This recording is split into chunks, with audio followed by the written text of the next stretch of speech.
Let's make him feel welcome. It's Noah Bryan.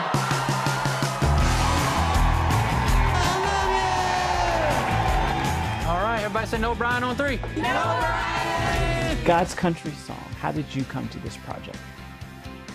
Well, actually, I co-wrote it with my co-writer, Dan Backman.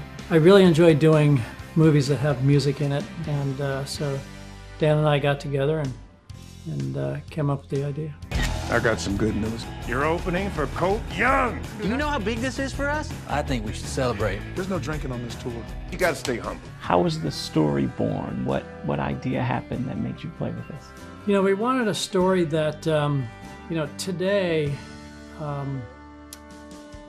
addiction is big. We wanted to deal with something that dealt with family and how important it is to have not only parents, but to have God in your family to fight all those demons. Pride always comes before the fall. I've seen it before, know what I'm talking about, right?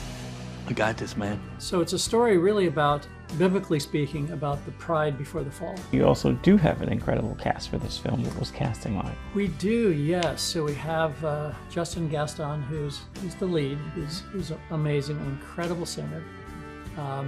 Justine Alpert, who plays the girlfriend. J.J. Miller, who is also in Saved by Grace and plays the little boy in one of the episodes of Saved by Grace. He's incredible. It's time you met your son. I'm from Child Services. Up until a few weeks ago, this little boy had a loving mother. He needs his father. It's nice to meet you. Nice to meet you too. I play Noah Bryan, who's an aspiring country artist, and I leave home to pursue my dreams, and right as I'm about to, get my break and go on this big tour, I find out I have a son, JJ, and so just at this point in my life where I've worked so hard, and it's like, am I gonna selfishly pursue my dreams, or am I gonna, step up and become a father? They want you to take a paternity test. What is it? Congratulations. I told you I wasn't that kid's daddy. I told you. It's over. My career's over. You understand that, right? This is done. I'm sorry you feel that way. How true to life are the people that you play? Do you see yourselves in them in any way?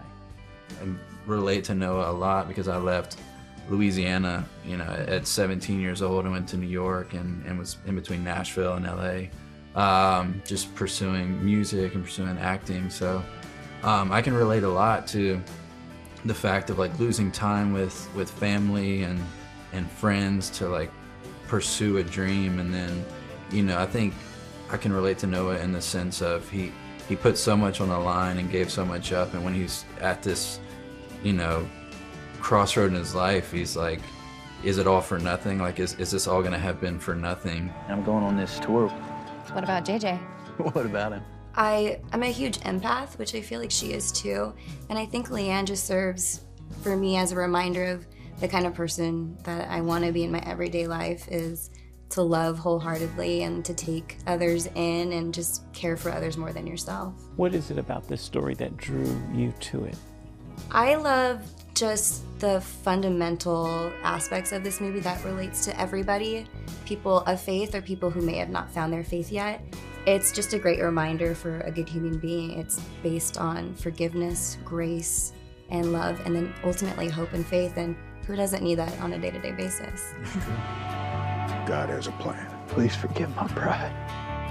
I want to be his dad. Are you being the man? I think I'm ready. I would love nothing more than for you to be ready. Daddy, What's up? what does being the man mean? I was just excited to tell this story of a guy who screwed up and needed redemption, and to show God's,